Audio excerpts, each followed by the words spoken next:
Hello NEET वाले लोग, क्या हाल चाल? सब बढ़िया। तो देखो, जब तैयारी शुरू करते हैं हम लोग ना, तो बहुत सारे हमारे सामने रिसोर्सेस आ जाते हैं और हम इतना ज्यादा रिसोर्स ले लेते हैं जिसमें कंफ्यूज रहते हैं। क्योंकि हमेशा याद रखना चाहिए कि जो रिसोर्स आप यूज कर रहे हैं, क्या इन 2 सालों के अंदर उन्हें मल्टीपल टाइम्स आप गो थ्रू हो सकते हो, उसे पढ़ सकते हो, रिवाइज कर सकते हो।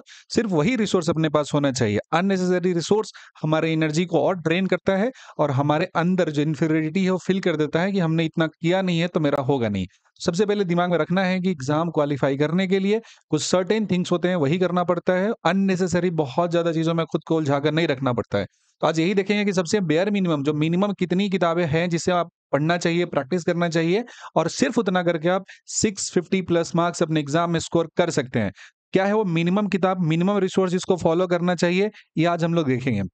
सबसे पहले बात करते हैं फिजिक्स का। देखो, फिजिक्स जब पढ़ना शुरू करते हैं तो हमारे लिए सबसे पहला किताब होता है क्लास 11th का जो पोर्शन जाएंगे तो एनसीईआरटी, बिकॉज जो नीट का एग्जाम होता है वो आपका एनसीईआरटी बेस्ड एग्जाम होता है। याद रखना है कि एनसीईआरटी के सिलेबस में थोड़े चेंजेस हुए हैं, तो आप जो एनसीईआरटी लोगे वो होगा ओल्डर वाला, मतलब जो चेंज वाला नहीं, इससे पहले वाला होगा। आपके पास है तो ठीक है, अदरवाइज आप सॉफ्ट कॉपी है नेट से डाउनलोड कर सकते हो और वहां से कर सकते हो। तो क्लास 11th का एनसीईआरटी होना चाहिए, क्लास 12th का एनसीईआरटी होना चाहिए। दो तो एकदम प्राइमरी है, आपको कवर करना है उसमें, कवर टू कवर एकदम, जहां से जो चीज लिखा है आपके दिमाग में हमेशा होना चाहिए। और जब आप एनसीईआरटी से थ्योरी वाला पोर्शन है इसे आप पूरा कर लेते हो, तो प्रैक्टिस करने के लिए एनसीईआरटी फिंगर टिप्स आता है। क्योंकि रिसेंट ईयर का जो पेपर है उसे देखने के बाद ये समझ में आता है कि एनसीईआरटी कितना इंपॉर्टेंट है अगर आप नीट निकालना चाहते हो तो। एकदम लाइन बाय लाइन है।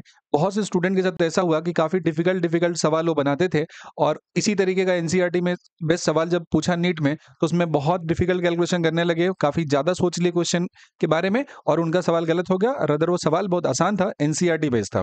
तो आपको एनसीईआरटी का थ्योरी और एनसीईआरटी बेस्ड क्वेश्चन प्रैक्टिस करना बहुत ज्यादा जरूरी होता है। तो आप एनसीईआरटी 11 से पहले थ्योरी, 12th वाले से थ्योरी, और आप जहां पढ़ते होंगे कॉपी भी होगा आपके पास, उसका नोट्स होगा, उससे थ्योरी करना है।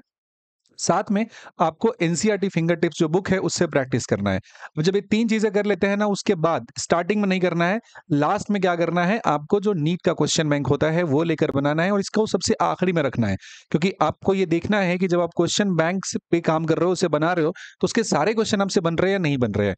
तो NCERT 11th, NCERT 12th, NCERT finger tips का काम करना है, उसके बाद क्वेश्चन बैंक पे काम करना है।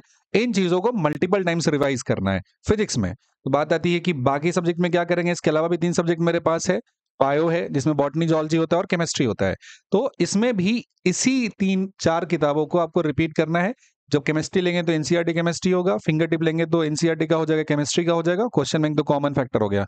तो बीट, बायोलॉजी, फिजिक्स और केमिस्ट्री, आपको यही 4 बुक का ऑर्डर कर, मतलब ऑर्डर फॉलो करना है। इसी 4 को करना है मल्टीपल टाइम्स। और यकीन मानिए इसके लिए भी टाइम कम पड़ जाएंगे जब सारी चीजें आप कवर टू कवर करेंगे, एकदम ऑनेस्टली इस पे काम करेंगे। और अगर ये करके जाते हो, यकीन मानो, 1-2 सवाल को हटा दो तो नीट के एग्जाम में 650 प्लस जो स्कोर है आपका वो आराम से आ जाएगा, अच्छे तरीके से आएगा। क्योंकि एग्जाम टोटली एनसीईआरटी बेस्ड होता है और आपका उस पर पकड़ होना बहुत जरूरी है। इधर उधर की चीजें आप पढ़ते रहेंगे, एनसीईआरटी वाला जो पार्ट है आपका वो वीक हो जाएगा, और आपका जो स्कोर है वो हैम्पर हो सकता है। अपना जो रिसोर्स है उसको डिफाइन कीजिए, एक लिमिटेड अमाउंट में रखिए उसे, और कोशिश ये करना है कि उस लिमिटेड रिसोर्स का मल्टीपल टाइम्स हमें रिवीजन करना है, सो दैट हमारा एग्जाम में किसी तरह का दिक्कत नहीं हो और अच्छे तरीके से स्कोर कर सके और नीट क्वालिफाई करके एक बेहतरीन कॉलेज में एडमिशन ले सके। तो ये मिनिमम रिसोर्स है, मिनिमम नंबर ऑफ बुक्स है, बहुत ज्यादा है नहीं। हर स्टूडेंट कर सकता है इसको, जो भी तैयारी कर रहा है। अगर आप इसको फॉलो करते हैं, you will certainly get very good marks in your exam. Wish you all the very best.